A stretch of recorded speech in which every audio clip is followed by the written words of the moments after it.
Hello and welcome everyone to today's webinar, Introducing Oracle Cloud Infrastructure Queue. My name is Tara Van Cleve and I'm a Marketing Event Manager for the Developer Initiative here at Oracle. Today we're excited to show you the features OCI Queue provides and how it fits into the wider OCI product ecosystem, along with a demo of its capabilities. If you do not currently have an Oracle Cloud account, we've got a special promotion with extra credits so that you can try out OCI services and follow along with the demo today. To access the promo, please sign up using the same email you registered with for the event.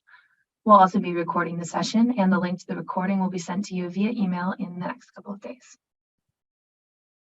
If you have any questions during the webinar, we've set up a channel in our developer public Slack called Webinar OCI Queue that you can access at the QR code or at bit.ly/odevrel_Slack. Once you're in, you'll land in the general channel, and from there you can search for the webinar channel. We'll also be checking the Zoom chat and the Zoom Q&A areas throughout the webinar, and we'll open up for live Q&A after the demo. Today's webinar will be presented by Phil Wilkins, Cloud Developer Evangelist, and Abhishek Bhomik, Senior Principal Product Manager. Special thanks to Ganesh GV, Senior Manager of Software Development, who will be helping with Q&A. So without further ado, I will turn it over to Abhishek. Okay, hello everyone. Thanks for joining this session and welcome to this introduction of Oracle Cloud Infrastructure Queue. In the next 40-45 minutes, we are going to talk about at a high level what Queue service is all about, some of its benefits and features. We will look into some of the use cases, and finally, we will see a few demos. So let's talk about what Oracle Queue service is all about.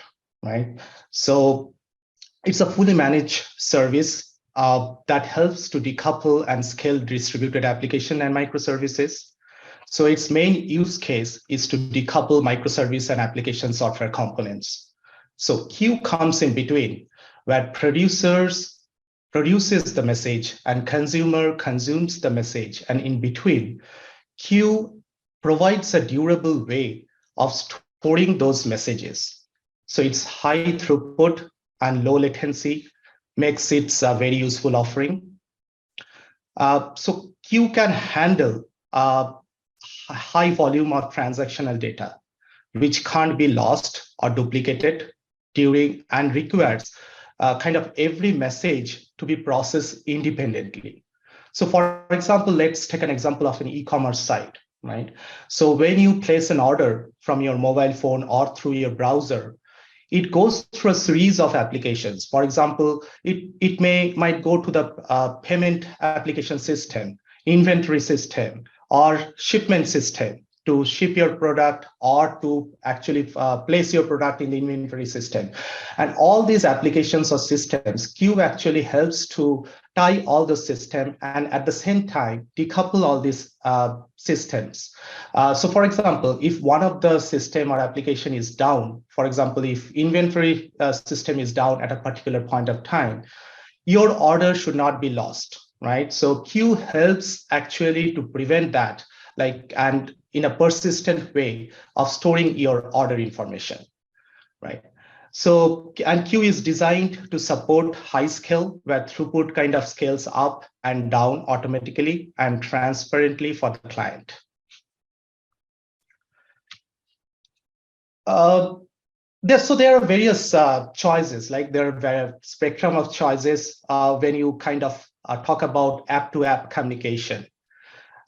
These distributed nature of cloud applications requires kind of a messaging infrastructure that connects all these components and services together, and ideally in a loosely coupled manner in order to maximize scalability. And asynchronous messaging is widely used for that. And it has a lot of benefits, but at the same time, it kind of provides a lot of challenges. For example, the ordering of the message, the poison message management, idempotency, processing guarantee. So based on your use case, you would probably choose one of these message infrastructure brokers, right? So there are various options available in OCI and beyond OCI. For example, streaming, which is a Kafka-based technology. Message broker, an example might be TEQ in Oracle database. and queue, which is what we are going to talk about today. Then RESTful API like GraphQL or streaming connectivity in gRPC or socket connections. So based on your various use case, you would choose one. Let's also understand the difference between a queue and topic, right? So queue, as we discussed, like it's kind of a buffer. You put messages in a queue and you kind of retrieve message from the queue, and messages in a queue kind of operates in a way so that it gives, it can only be consumed by one consumer or the receiver, although multiple receivers or consumers can be connected to the queue. Whereas a topic is kind of a broadcasting station, right? So you publish message to a topic, and anyone interested to receive that message can subscribe to that topic. And in that model, the message is published to all the subscribers, unless and until you kind of have some kind of a filtering mechanism or pattern, right? So as we discussed about like various spectrum of choices that we have, we in Oracle have created a kind of a decision matrix for you to choose the right messaging framework for your use case, right? So with the help of various questions and answers, you kind of probably will be able to choose the right solution for your use case. For example, you kind of probably would be able to choose or identify difference between streaming, queue, notifications, etc. So let's talk about some of the traditional challenges when it comes to the message brokers, right? So the biggest challenge is the setting up or maintaining your on-premise message brokers. Basically, it requires a huge commitment in terms of time and effort, right? Probably you would need a dedicated resource for maintaining or patching your infrastructure. So OCI Queue takes away all that pain from you and helps you to focus on your business. Next thing is the cost. So the cost might be associated for licensing the product like IBM MQ or RabbitMQ. Also, there are some challenges when it comes to performance intensive workload, right?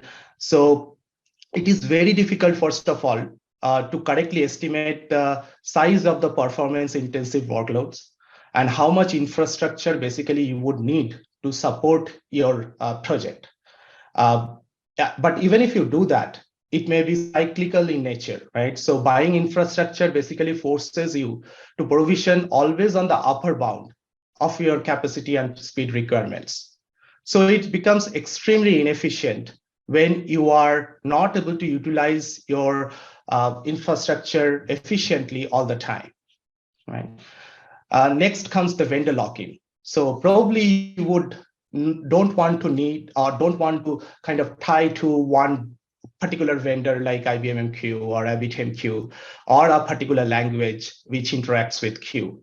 So OCI Queue gives you this spectrum of choices, as we discussed earlier, like you can choose any framework or like language for your requirement. So let's talk about what makes it so powerful, right? OCI Queue. So the first and foremost is like parallel processing, right? So you can have multiple producers and multiple consumers connect to the queue. And you can also have horizontal scalability, right? So typically in a vertical scalability, what happens, right? So for example, your traditional database server, when it starts to get overloaded, the only way to like increase the resource is by adding CPU, RAM, SSD on the server, right? So this is the vertical scalability, but it has a lot of limitations. So one of the big disadvantages, for example, there is often limitations defined by the hardware itself, like it cannot scale upwards indefinitely, right? And also sometimes it requires downtime, so which often the big corporations cannot afford, right? So that's why horizontal scalability is always preferable. Queue also is highly performant. It supports like hundreds and thousands of messages. It's also fully managed. It automates all the infrastructure and platform maintenance. It patches the software online. It tunes or diagnoses error for you. This next comes the security. So security, when we are talking about security, we at OCI take security very seriously. So all your data, whether it at rest or in transit, is always secure, right? And also we provide the customer to bring their own encryption key. Next comes the scalability. It scales up automatically, up and down, as and when needed, instantly, and it's online. Pay as you use. So this is a very important proposition. Like, you don't actually pay for the infrastructure that you provision, but you actually pay for the usage, right? And it's very simple pricing. It's flat pricing. It's as pricing is same across region. So it's very simple. Then comes the support of multiple protocol and multiple API standards. So it supports, for example, Storm, REST API, and several other protocols or frameworks are in the pipeline that Queue is going to support. Let's talk about the message lifecycle. So, right, one of the nice thing for in OCI Queue is the ability to manage the message lifecycle, right? So once the message appears in the queue, it becomes visible to all the consumers, right? So let's say a consumer A tries to get the message. So it gets the message and it tries to process, right? So there is a visibility timeout configured for each message. So during that time, no other consumers, even if they are trying to consume the message, will be able to get the message because there is a visibility timeout set for that particular message. So let's say the consumer A is trying to process that message, and after a certain period of time defined in the visibility timeout, it's not able to process by that time. So what interesting is, like, it could actually extend the visibility timeout. Let's say, like, I need some more time to process this message, right? So it can actually extend the visibility timeout and try to process the message. Let's say, like, even after extending the visibility timeout, it is not able to process the message. So what happens then? The message becomes visible again. So after some time, let's say another consumer, the consumer B, tries to get the message, right? So it gets the message, it processes the message successfully, and it deletes the message. So next time, if any other consumer tries to get the message, it will not be able to see the message because it's been successfully processed by the consumer B, and it's deleted. The message is deleted. So let's say, let's take an example like consumer B is also not able to process due to some reason, right? So this will keep on happening. The retry mechanism will happen until a set configured delivery timeout period or the number of delivery times of the retry set for that message. And after that retry count exceeds the number of delivery retry set for that message, the message will be delivered to the dead letter queue or the DL queue. So this gives a lot of power to examine the message and kind of to do a kind of a proper remediation for that message. Now let's look into some of the benefits and its features. So it provides application decoupling, as we discussed before. It provides reliable message processing. It provides buffer and batch operations. It provides auto scaling. It guarantees at least once delivery. It provides the dead letter queue option. It's technology and vendor agnostic, and you can also control the visibility of the message. Continuing on the benefits, basically you will be spending less time on your admin cost and runtime cost, and also you will be able to reduce risk as OCI Queue provides multi-protocol and open API support. It is always available, like we provide the guarantee of 99.9% uptime, and it can support any enterprise workloads.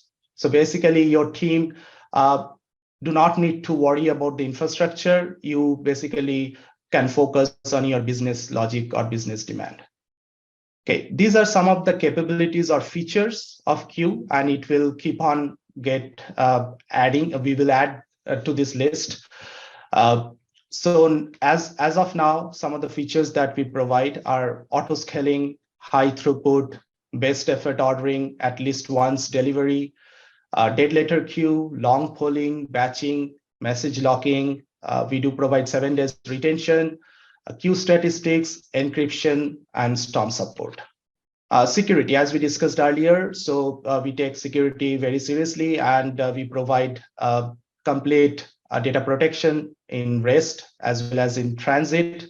And we provide all the patching like monthly or off cycle or high impact security vulnerability, all those kind of is taken care of. It is fully integrated with OCI IAM, which provides you the fine-grained access control. For example, if you want a certain user to only create queues, or if you want certain number of users to publish messages in the queue, or a certain number of users to delete message from the queue. So all those fine-grained access control you can do with the OCI IAM policies. It provides complete isolation at the tenancy level, regardless of your usage. And that actually guarantees you that there is no problem created by the noisy neighbor. Let's look at some of the use cases. Right. So it provides application decoupling. For example, if you have a video processing application, let's say, for example, so there will be multiple services for that application. For example, resizing service, compression service, encoding service. So it helps to decouple all those services and also helps you to run all those services in parallel. Next use case might be next use case is reliable message processing. So it kind of add resiliency to the architecture. So even if your consumer is not available, let's say, so what happens? The message never gets lost or deleted. It will always be persistent in the queue unless the delivery time or the message is expired or is deleted. So it always be persistent in the queue. It also avoids message loss by providing the dead letter queue option. So for example, if your consumer is not able to process the message after a certain number of retry, the message will be delivered to the dead letter queue, which will be stored for your further inspection. And once you kind of inspect that and rectify that header, you can again try to redeliver that message. Next thing is also the parallel processing. You can connect multiple producers and multiple consumers. So basically what you can smooth out also with the help of multiple producers and consumers, you can smooth out the volume spikes by ingesting the produced data and enabling kind of a batch operations. So queue kinds of scales up dynamically, and it's kind of invisible to the clients or producers.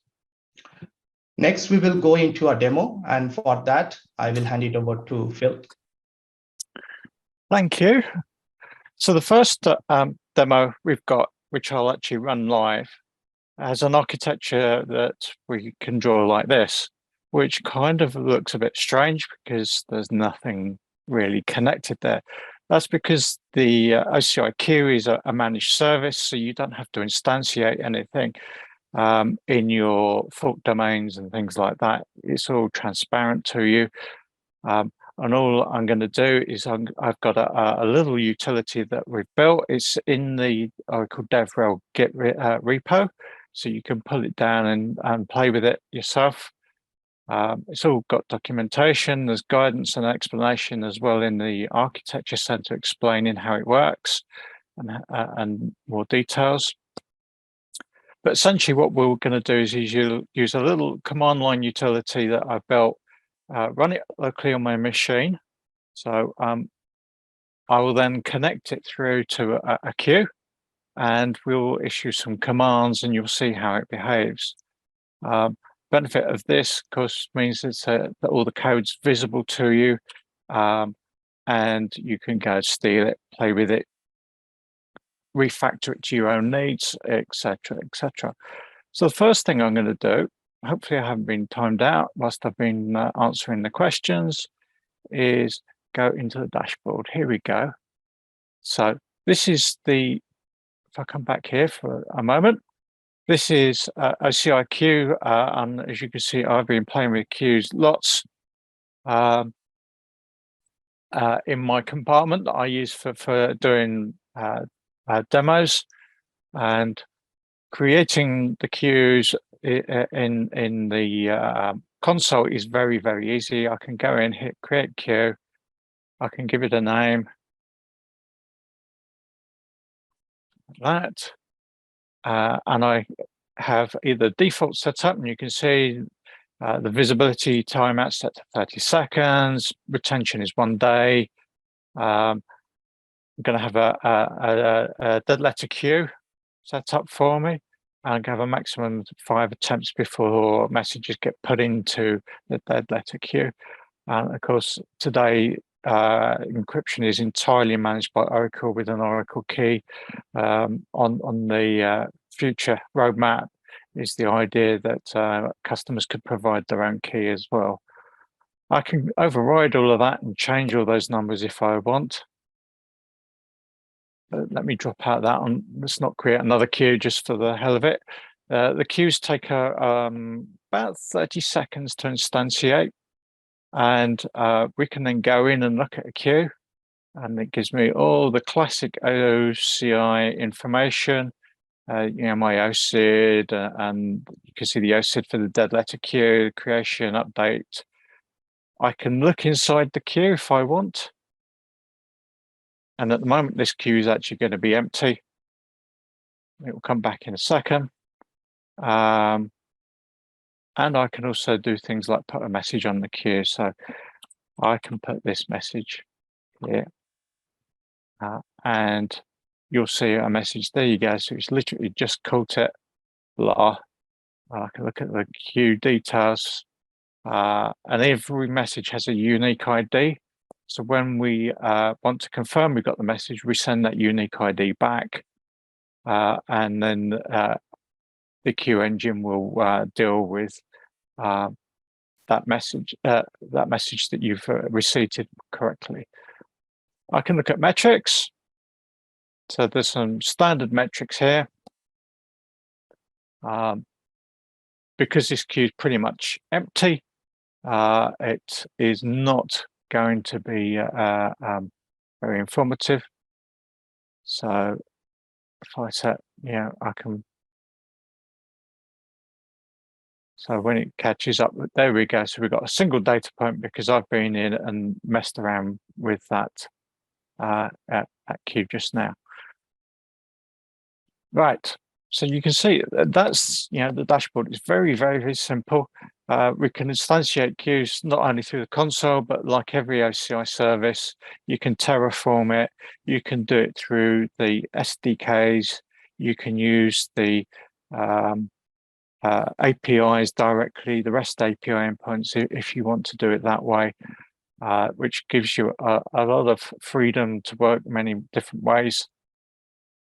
But I'm going to just work with, for now, one of my queues that I've got set up.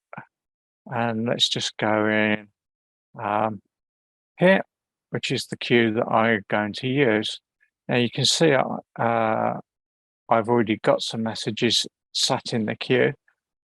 Now here's my command line. And I can also just quickly show you the code as well. So it's a single class file that does everything. So it does mean that it's fairly large, but it is I've tried to be pretty good about documenting the code so you can follow along and see what's going on and the rest of it. And essentially what it does is it picks up some environmental variables to set up some properties, and then if I scroll back down, you'll see at the bottom, I've got some basically logic here that says, okay, what operation do you want me to do? And then I'm going to go and call a method that goes and deletes messages in a queue, or lists the queues that are available, or gives me the stats about a queue, and so on. So let me just show you that at work. And I've written a little utility script because it just makes life a little easier. It sets up all my environment variables, and then I can tell it to either run it as a Groovy script or as a Java single file. So if I'm using Java 11 here, which allows me to use the Java code directly as a single command line utility. And I'm just going to say to it list. And what list is going to go and do is go and talk to the server and get a list of all the queues. So you can see it's got 28 queues. And I've asked it here, I've given it in my config file parameters, it says I'm only interested in queues that are creating or active. So whilst I've got 28 queues, I've only got a couple that are actually active. And if I go back into my UI, come back here, you'll see I have only got 2 active queues. All my others I've been creating and destroying for the hell of it, and testing things like my code for handling the creation and deletion process. And then throughout here, you can see I've got all the various different operations, and I've Java docked the code. So hopefully it will be easy for you to follow. By all means, if there is issues of clarity or understanding, don't hesitate to raise questions either through the GitHub repo or through Slack, as the case may be. Right. So let me bring my consoles back. So we saw there was 2 queues. Now I can set it up and ask it to just start sending some fairly simple generic messages. So it's going to start sending a message, and you can see the message it's building and sending, and it's sending one every few seconds. So it's not going to go bonkers. Right, and what I can do is if I bring my queue back up, what you'll also see as I do this is, oh, if I scroll down a bit, so it's saying 9, there's 9 there, oh, 10, and you can see there's a rough correlation between refreshing here and what's going on my console. You know, no shocks there really, but there you go. But at the same time, I can run the same logic in a separate shell, and I can now actually get it to consume. And I'm going to run it this time as in the Groovy guys. And you'll see it takes a little bit longer to get going because of the way Groovy works. But here we go. It's now consuming the messages, and it's acknowledging them as well.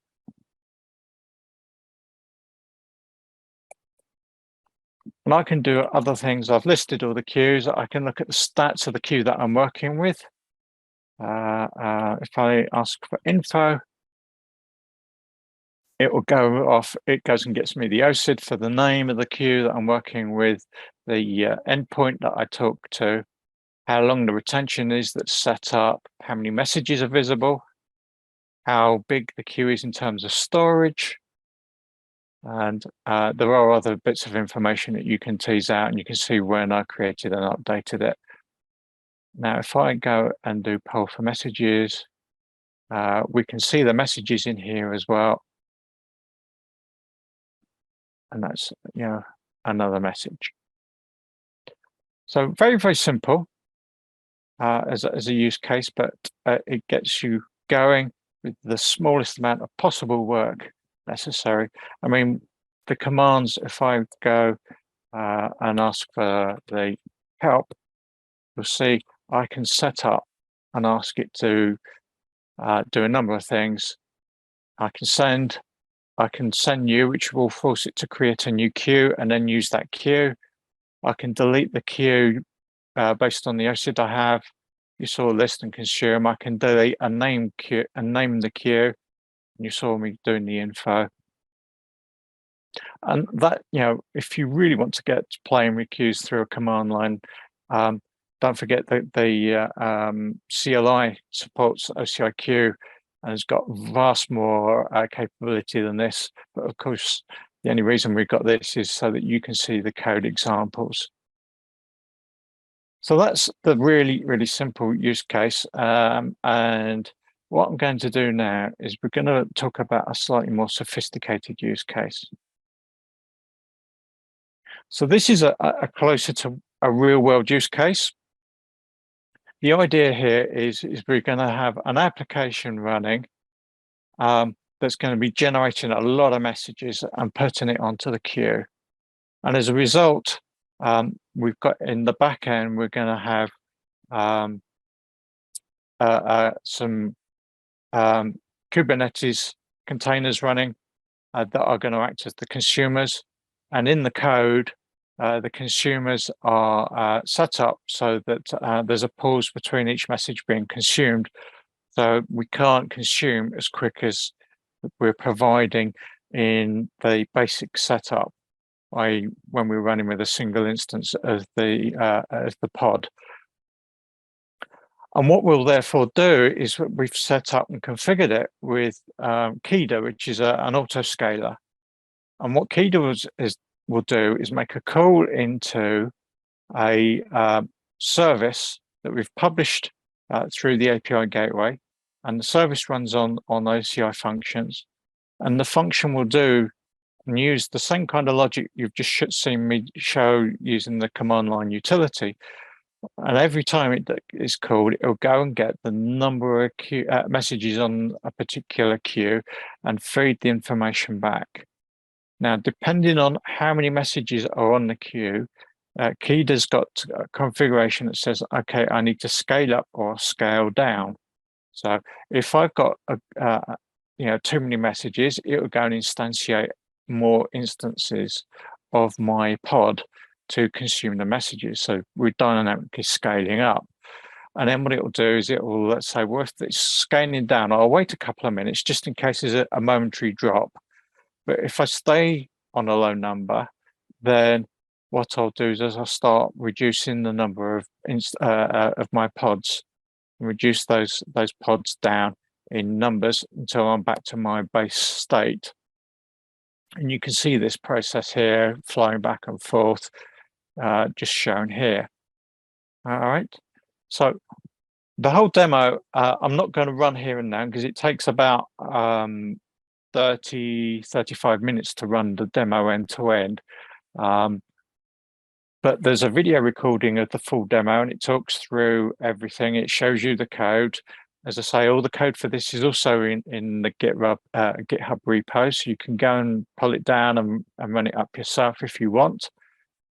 Or you can just go look at the video and see it all being demonstrated. But I'm going to show you a couple of clips from the video just so that you can see how this actually works. So let me just stop this as well. Don't want that anymore. So let me open this up. So we're going to, when we start off this little video clip, we're going to see the same kind of idea that I had a moment ago, where the function was being invoked via the API from the command line, and it's just going to go and interrogate the queue. There you go. So you can see the get stat shell script is just going off, and it's interrogating the queue to look at how many messages are in there, including you can see here the DLQ message depth. Right, now, whilst that's going on, if I jump on a little bit to about here. Yeah, here we go. So this is the Kida dashboard that's provided as part of the Kida deployment, running in Oracle Kubernetes in this case. And it's looking at the pods. that Kida's managing for us. And you can see it's saying I've got no extra pods at the moment. I've got one sat there already, but I'm not scaled up. Now, what we're going to see in a moment is the provider, the simulator generating messages is about to start on the left-hand side of the screen here.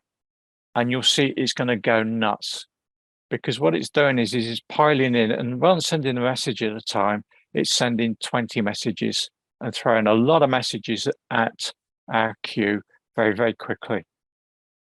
All right. So we'll see that in a moment, and the screen will just scream through with lots of messages. Here you go. And you can see it's moving very, very quickly. And every 20 messages only taking sort of 10 to 20 milliseconds tops to actually get generated, put into an object and sent to the OCI queue to be handled and confirmed as the queue having received it and secured it. So you can see the message numbers are really ratcheting up at a phenomenal rate here. So now we're going to jump on a little bit. And what we'll see is we're back on the Kida dashboard, and you can see it started to ratchet up the number of instances of the pod. And you can see there you go, there's more being spun up now. So it's gone from 8 to 16, and it will keep going. In the full demo, we allowed, I think it was 75. So it really will fly up, and you can see the more messages are piling up.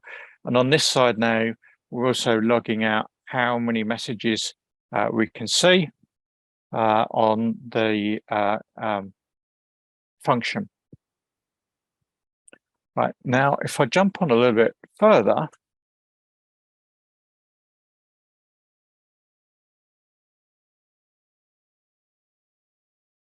there we go.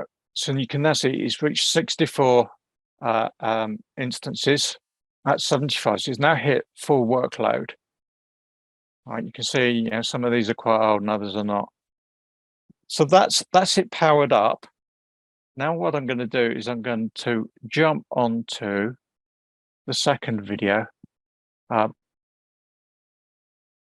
So this is a bit further on, and you can still see on the left-hand side, we're still generating lots and lots of messages, and we're still consuming.